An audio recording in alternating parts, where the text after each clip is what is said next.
एक रात दुखी मैं होके सो गई थी रोते रोते, सपने में गुरुवर आए और बोले पास बिठा के कि मैं हूँ ना,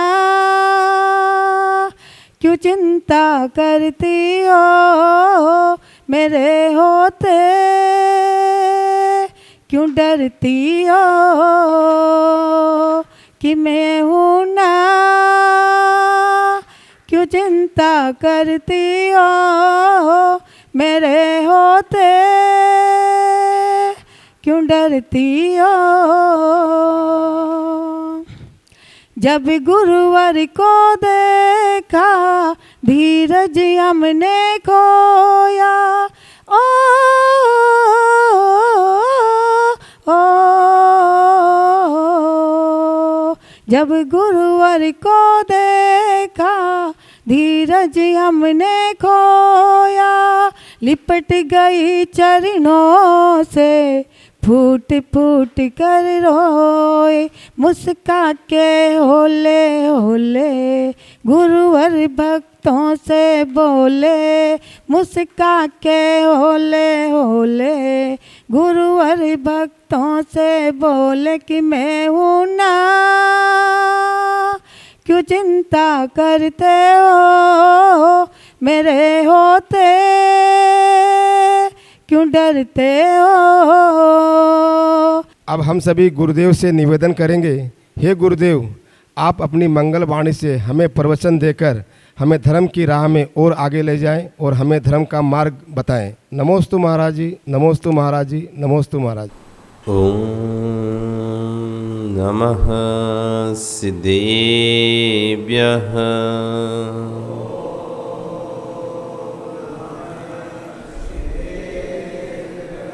ओम नमः सिद्धेभ्यः।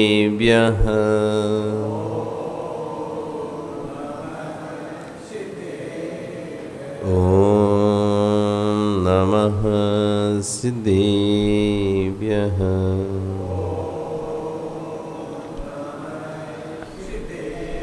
तिर्यणि खग्गिणाए रुतारी मोहि सिर सिरण विहु, आयरी राव पसियो परवादिन्यो भव्य जी लोये। नमो अरिहंताणं नमो सिद्धाणं नमो आयरियाणं नमो वच्छायाणं नमो लोये सव्यसाहुणं। बोले अनंत नरसिंह परमेष्ठी भगवान की, आदि ब्रह्म आदिनाथ भगवान की, वर्तमान शासनी महावीर भगवान की, आचार्य गुरु श्री आचार्य कुलभद्र स्वामी महाराज की, आचार्य गुरु विश्वेश सागर जी महाराज की, अहिंसा में विश्व धर्म की।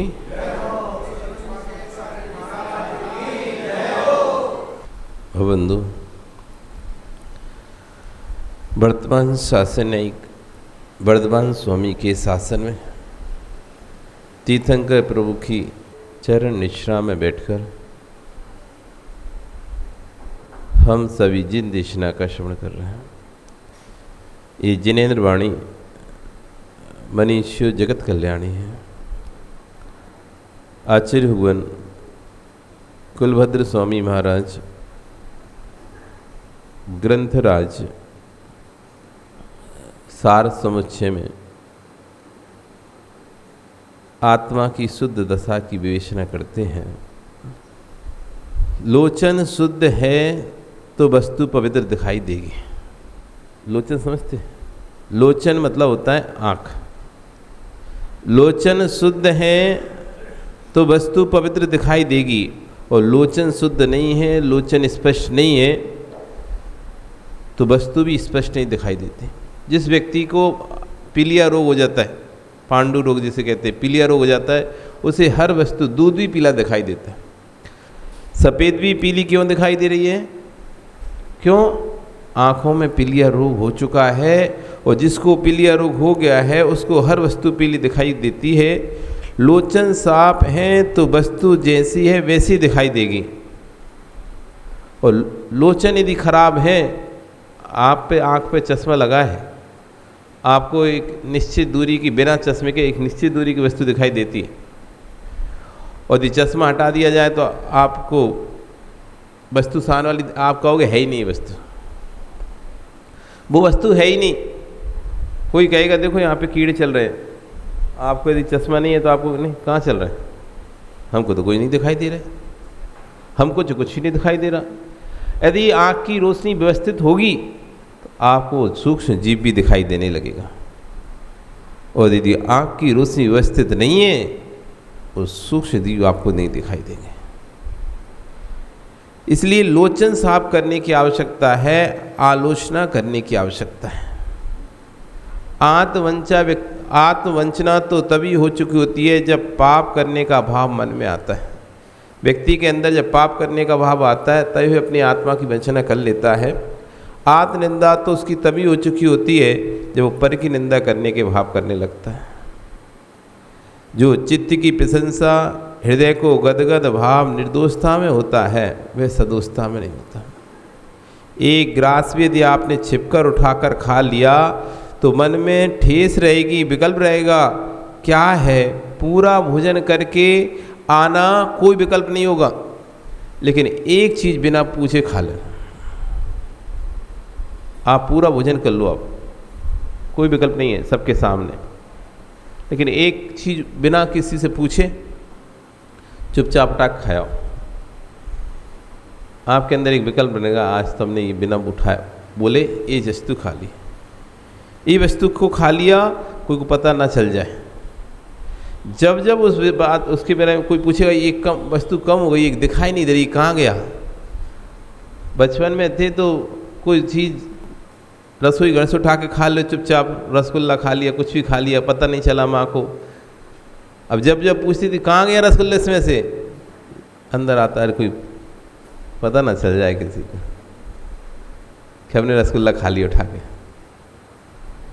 एक बार छोटे थे, आतिशबाजी चलाने का बड़ा शौक, पटाखे फोड़ने का बड़ा शौक। अपनी मौसी के यहाँ गए, उनके यहाँ खूब आतिशबाजी थी, बेचती थी, दुकान थी बढ़िया। तो जब आ रहे थे तो उन्होंने कुछ आतिशबाजी फटाके रख दिए। अब रखे तो थोड़े से रखे, इतने ही, तो मन नहीं माना कि इतने से रखने से क्या होता है, तो 2 4 10 उठा के और रख लिए। दुकान तो उनकी, जैसी उनकी नज़र फिरी तो उस थैले में हमने, अब बच्चे थे तो कितने रखना है ये भी याद नहीं ना, इतने रख ली कि उसका वजन इतना हो गया कि उठ ही नहीं रहा। इतने भर लिए, देखा कि ये भी रख लो, ये भी रख लो, ये पैकेट भी रख लो, मुर्गा की फटाका भी रख लो, अनार भी रख लो, चखरी भी रख लो, सब रख लो। भर लिया और भर के थैला पैक। अब जब छोड़ने के लिए वो गए स्टेशन तो उन्होंने कहा इतना वजनदार थैला कैसे हो गया। जो मौसा जी थे वो छोड़ने गए हमको, तो वो सोचते हैं इतना वजनदार थैला, एक बच्चे के पास इतना थैला वजनदार है, आखिर है क्या ऐसा, इतना वजनदार थैला हो गया। हमको लग रहा था कोई खोल के देख ना ले, और आखिर उन्होंने खोल के देख ही लिया। ये सब क्या, तो अब क्या बोले, मौसी ने दिया। अब मौसा से तो बोलेंगे मौसी ने दिया, मौसी देखती तो कहते मौसा ने दिया, ऐसे ही होता है ना। मम्मी ने देख लिया तो पापा ने बोल दिया, पापा ने देख लिया तो मम्मी ने तो बोल दिया। अब बोल तो दिया, अब जब तक घर नहीं पहुंच रहे हो पूरे समय लगाया, अब क्या होगा पता चल गया, अब क्या होगा पता चल गया। मतलब कोई भी जीवन में गलती हो जाती ना तो पहले उसको छुपाने में पूरा समय लगता है अपना, और जब वो पता चल जाती है तो जब तक उसका दंड ना मिल जाए अथवा जब तक निर्णय ना हो जाए कि वो बात खत्म हो गई है, तब तक पूरे समय धुकधुकी लगी रहती है। घर तक नहीं पहुँचे तब तक लग रहा क्या होगा, फिर घर में जाके जब पता चला तो पिटाई हुई तो अब शांत है। मतलब कोई भी चीज़ भी हम छुपाते हैं, दुकाते हैं, तो एक अंदर पीड़ा, एक कष्ट बना रहता है कि कैसे होगा, कैसे होगा। तो आज आचार्य कह रहे छिपकर एक ग्रास खाने वाले में विकल्प रहेगा। जीवन की उन अवस्थाओं का चिंतन करो। संयमी जीवन बनाने से पहले का जो जीवन था उस पर चिंतन करो। आज आप क्या हो, आज आप सबके सामने सम्माननीय हो, लोग आपको कह रहे हैं अरे ये तो बहुत अच्छा व्यक्ति है, क्योंकि अब आप कोई भी ऐसा काम नहीं करते जिससे आपका अपमान हो या आपका लोगों में सम्मान खत्म हो, या लोग आपको चोर कहें या बेईमान कहें, ऐसा कोई काम अभी आप नहीं कर रहे। लेकिन कह रहे हैं कि इस जीवन के पहले का जो जीवन था आपका, ये जीवन तो बाद में आपको जब बुद्धि समझ में आया, आप 4 लोगों के बीच में रहना शुरू करे, तब आपको रखा भी अपन को ऐसे रहना पड़ता है। अब अपना बदल गया, अपनी पहचान, अपना स्टैंडर्ड दूसरा हो गया, अपन को बड़े लोगों के बीच में रहना पड़ता है। ये अब कहते हैं ना चुटकुली वाली बात है, ये काम नहीं करना, ये छोटे छोटे काम अपने काम के नहीं रहे। वही व्यक्ति लड़कियों को छेड़ता है जब कॉलेज में होता है, और जब वही व्यक्ति कलेक्टर आदि बन जाता है, बड़े पद पे पहुंच जाता है, क्या फिर भी छेड़ता है क्या? जो कॉलेज में आप मस्ती करते थे, जो कॉलेज में गुंडागिर्दी करते थे या एक दूसरे से हंसी मजाक करते, लेकिन जब भैया आप ऑफिसर बन जाते हैं, व्यापारी बन गए बड़े, तो सब छूटता ही नहीं, छूट जाता। आचार्य कह रहे हैं याद करो उन समय को जब तुम संयमी जीवन बनाने के पहले जीवन था, उसका चिंतन करो। दर्शन गुण किसमें है? आत्मा में है। इसलिए आलोचन इसलिए करना कि निज लोचन शुद्ध हो जाए, करो निज को आलोचन। बुद्धि की प्रशस्ता आने से पूर्व क्या क्या कर चुके हो? बुद्धि में आपकी प्रशस्ता आने से पहले आपने क्या क्या कर दिया है? जब तक आपकी ज्ञान नहीं था, विवेक नहीं था, सोच नहीं थी, तब तक आप क्या क्या कर चुके हो? जब घर में पैसा नहीं था, गरीबी के दिनों में आपने कैसे कैसे काम किए? आज तो बड़े पैसे वाले हो गए, सो आज आप एक झाड़ू भी नहीं उठा सकते, आप एक सफाई भी नहीं कर सकते। लेकिन याद करो वो दिन जब दूसरों के दुकानों पे नौकरी भी की है, दूसरों की दुकानों पे बैठकर मुनीमी किए, दूसरों के पेट्रोल पंप पे बैठकर आपने मैनेजरिंग की है। अब धीरे धीरे आप बहुत पैसे वाले हो गए। तो कह रहे उन दिनों को याद करो जब घर में पैसा नहीं था, तो गरीबी के दिनों ने आपने कैसे कैसे काम किए, उसका चिंतन करो। एक नोट कमाने लिए क्या क्या नहीं किया, पैसा कमाने लिए क्या क्या नहीं किया।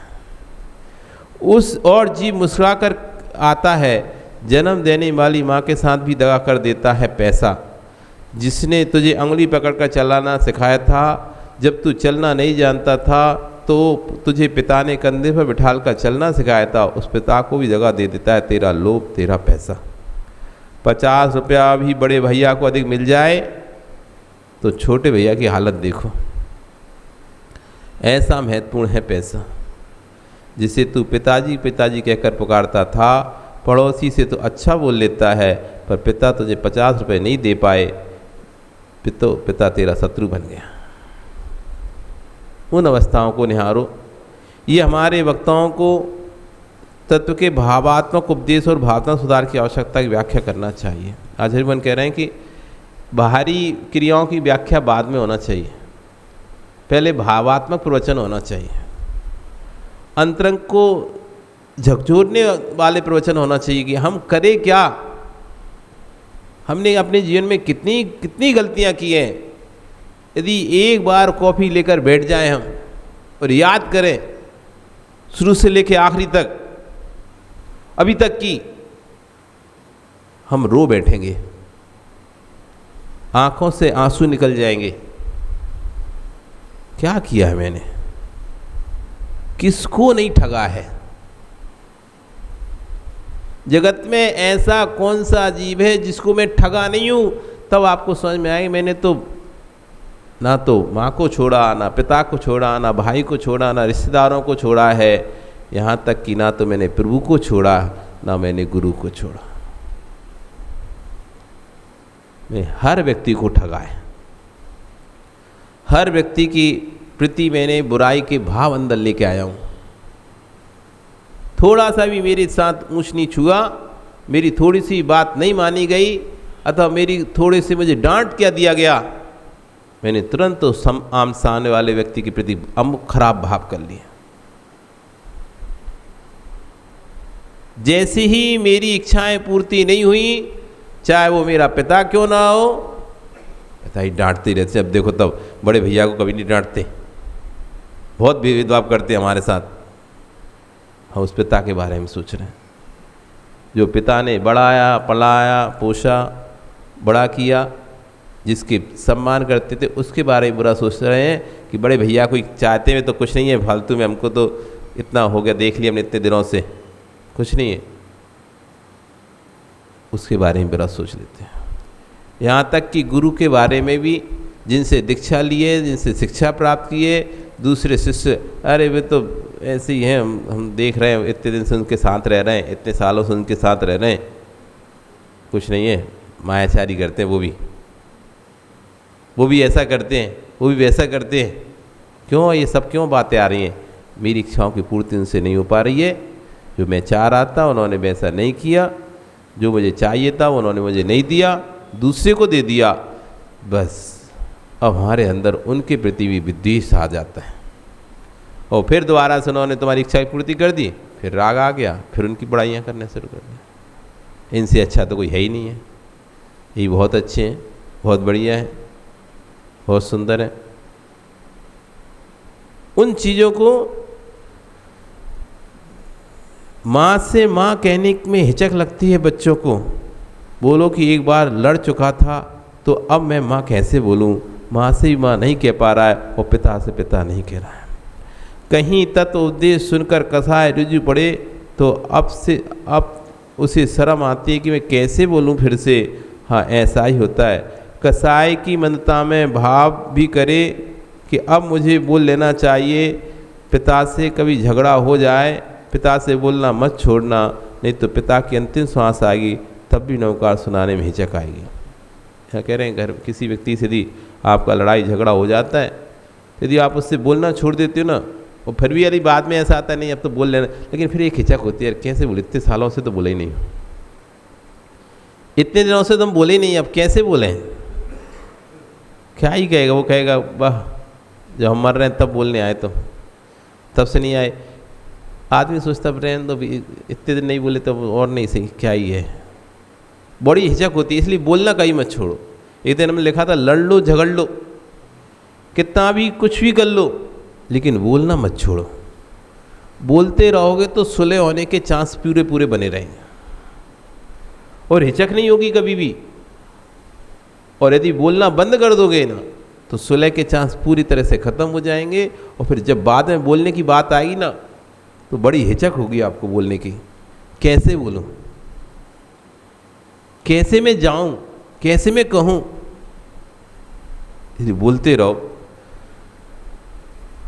यहाँ कोई श्रावक भी ऐसा बैठा हो, यदि विकल्प आ जाए, संसारी हो, गृहस्थ हो, आ भी जाए विकल्प, तो भी सोने से पहले अपने पिता के पैर छू लेना। पुद्गल के टुकड़ों के पीछे भगवान आत्मा से देश नहीं करना। समय सार ये लगाना चाहिए कि पिता का जीव भी, भाई का जीव भी तो भगवान आत्मा है, नहीं तो तू भगवान आत्मा है कि नहीं है। और जब दोनों भगवान आत्मा है तो कसाय को भगवान से भगवान का विद्वेष कैसा। जब हम मैत्री भाव जगत में मेरा सब जीवों से, जब मेरी भावना रोज़ पढ़ते ही हैं और रोज़ बोलते ही हैं, लेकिन भाई के प्रति हमारे भाव कभी ऐसे नहीं आते हैं। यदि लड़ाई हो गई है, झगड़ा हो गया है, भाई में हो गया है, देरानी जेठानी में झगड़ा हो गया है, सास बहू में झगड़ा हो चुका है ना, फिर मेरी भावना तो पड़ेगा, और मेरी भावनाओं में हर बार ये भी पड़ेगा, मैत्री भाव जगत में मेरा सब जीवों से नित्य रहे। लेकिन उस पढ़ते पढ़ते सामने वो व्यक्ति दिख जाएगा, उसको देखकर उसका मुंह फिर जाएगा। बगल में खड़ा होगा, यदि पढ़ भी रहा होगा तो दूर जाके बैठ जाएगा सरक के। वो व्यक्ति सांस सामने आके खड़े हो जाएगा। तो आचार्य कह रहे हैं बाहर की धर्म नहीं, अंदर से धर्म करना सीखो कि तुम भगवान आत्मा हो कि नहीं और दूसरा भगवान आत्मा है कि नहीं। आज जो शत्रु दिखाई दे रहा है कल वो भगवान बनेगा कि नहीं। यदि भव्य है तो नियम से जो जो भव्य है वो नियम से भगवान बनेंगे। 3 प्रकार के जीव हैं संसार में। एक अभव्य जीव जो कभी भगवान नहीं बनेंगे, एक दूरांदूर भव्य जीव वे भी कभी भगवान नहीं बनेंगे, और एक भव्य जीव जिनका नियत है कभी ना कभी तो भगवान जरूर बनेंगे। ऐसा नहीं कि एक बार बनेंगे फिर वापस नीचे जाएंगे फिर दोबारा, नहीं, बन गए तो फिर बन गए भगवान। मतलब नियम है भव्य जीव को भगवान बनना ही बनना है। आज नहीं तो कल, कल नहीं तो परसों, 1000 साल, 10,000, लाख, असंख्यात अनंत भवबाद, लेकिन बनेगा भगवान, बनेगा। यदि आप भव्य हैं तो नियम से आप भगवान होंगे। एक भगवान का दूसरे भगवान से विद्वेष कैसा? यही तो लोचन शुद्ध करना है। कुंदकुंद देव स्वामी ने समय सार का स्मरण करने के लिखने के पूर्व प्रवचन सार, नियम सार, पंचास्तिका जैसे आलोक ग्रंथ लिखे। वार्षण व्याख्या अष्टवार 84 पहाड़ ग्रंथ कुंदकुंद स्वामी लिखे, जिससे महायुग ने 60 खंडागम की ग्रंथ की विशाल टीका लिखी हो। वे 4 रंगों के ज्ञाता कुंदकुंद स्वामी धवला टीका बहुत बात की है। 58 ग्रंथ की धवला टीका 9वीं शताब्दी लिखी। इससे पूर्व कुंदकुंद स्वामी ने 60 खंडान पर टीका लिख चुके थे। ज्ञानियों, घर के संबंध की मधुरता नहीं है, घर में मधुरता कैसी? जब घर के संबंधों में मधुरता नहीं है तो घर में मधुरता कैसी? मकान और घर बहुत अंतर है। मकान 4 दीवारी होती हैं। मकान तो वो होता है जिसमें 4 दीवारियाँ हों, 4 दीवार हों। घर वो होता है जिसमें प्रेम हो। घर वो है जिसके अंदर प्रेम होता है। मकान तो सबके पास होते हैं, घर बिल्ली लोगों के पास होते हैं। जैसे रसोई घर और किचन में बहुत अंतर है। रसोई घर वो है जहाँ पर 4 प्रकार की शुद्धियाँ रखी जाती हैं, द्रव्य, क्षेत्र, काल, भाव। चौका जिसे आप कहते हैं ना, 4 प्रकार की शुद्धियाँ जहाँ होती हैं, द्रव्य शुद्धि, क्षेत्र शुद्धि, काल शुद्धि, भाव शुद्धि। ये 4 प्रकार से जो चौका कहलाता है उसी को हम रसोई घर कहते हैं। और जहाँ पर सदैव किचकिच होती रहती है, जहाँ किसी प्रकार की शुद्धि का ध्यान नहीं रखा जाता, चप्पल पहनकर जहाँ पर भोजन तैयार किया जाता है। अब कोई कहे महाराज जी तो लकड़ी की चप्पल रहती है, तो चप्पल हो, चाहे सोने की हो चाहे लकड़ी को। कोई तुम्हारे को सोने की चप्पल मारे, सोने की चप्पल बनवा के तुम्हारे सिर पे मारे तो क्या कहलाएगा? क्या मारा? किससे मारा? सोने से, चप्पल से ही मारा, यही कहलाया जाएगा ना। तो चाहे चप्पल लकड़ी की हो, चाहे चप्पल प्लास्टिक की हो, चाहे रबड़ की हो, कोई भी हो, चप्पल चप्पल ही है। यदि कभी भी आपको यदि पैर ठंडा होता है तो लकड़ी बिछवा लो, पिलाई रख लो अपने रसोई घर में, लेकिन चप्पल पहनकर कभी भी भोजन मत लो। ठंडी बहुत लगती है आपके पैर में, ज़्यादा देर तक खड़ा रहना होता है तो आप लकड़ी का पिलाई लगवा लो पूरे उसमें, नहीं खड़े रहते बनता तो। कारपेट बिछा लो, फ्लेक्स लगा लो, ज़्यादा ठंडा होता है मार्बल आपको तो, लेकिन चप्पल पहन के मत खड़ा ना रखना। ना द्रव्य शुद्धि, ना क्षेत्र शुद्धि, ना काल शुद्धि, ना भाव शुद्धि। तो घर में संबंध, घर के संबंध में मधुरता नहीं है तो तब तक घर में मधुरता कैसी? निज घर में की मधुरता नहीं है। जब निज घर में ही मधुरता नहीं है, आपको यूँ लगता है कि महाराज व्यवहार से बोल रहे हैं। नहीं, आप समझो मैं क्या कह रहा हूँ। परिवार के लोगों को आप परिवार क्यों मानते हो? इनको परिवारवादी मानिए। जीव त्रैकालिक नहीं है आपके, जीव द्रव त्रैकालिक है। और मैं आपके घर का आया सदस्य हूँ। उसके अंतिम क्षण भव आप कितने अवशेष बचे जो बिना समझाए अपने पोतों नाती आकर स्वयं मंदिर की डिब्बी लेकर दौड़ें और कहें महाराज जी के दर्शन के चलो, प्रवचन के लिए चलो, बेटा मचल रहा है, विश्वास अनेक पुण्यात्मा जीव के घर में आया है, उसकी बहालियाँ बहुत कम बची हैं, उसकी इच्छा पूर्ति कीजिए, आज उसको मंदिर लेके जाइए। मतलब यहाँ पे आचार्यगण कह रहे हैं कि आप जिस परिवार में रुके हैं, जिस परिवार में ठहर रहे हैं, तो वहाँ आप देखो कि आप कौन से परिवार में हैं, पुण्यात्मा परिवार में है या पापात्मा परिवार में। जिस घर में जीव भगवान की भक्ति के लिए मचलते हों, जिस घर में जीव गुरुओं की सेवा के लिए तत्पर रहते हों, तो समझना ये पुण्यात्मा परिवार है। और जिस घर में जीव सदैव धार्मिक कार्यों से बचते हों, जब भी धार्मिक कार्य की बारी आती है तो नहीं हम नहीं जाएंगे, और जब भी कहीं घूमने की बारी हो तो हम सबसे पहले जाएंगे। जिन घर में जीव ऐसे हैं, एक घर ऐसा था, धार्मिक कार्य के नाम से वो सारे भाग जाते थे, और यदि कोई घूमने फिरने की बात है तो सारे तैयार हैं जाने के लिए। तो ये आप समझ लगाना पड़ेगा आपको यहाँ पे कि आपका जन्म किस परिवार में हुआ है, आप शादी कौन से परिवार में करके आए हो। पैसा होना से पुण्यात्मा नहीं होता जीव। पैसा हो इसका मतलब ये नहीं समझना कि हाँ पूर्व का पुण्य है इसलिए पैसा है, लेकिन पुण्यात्मा परिवार नहीं है।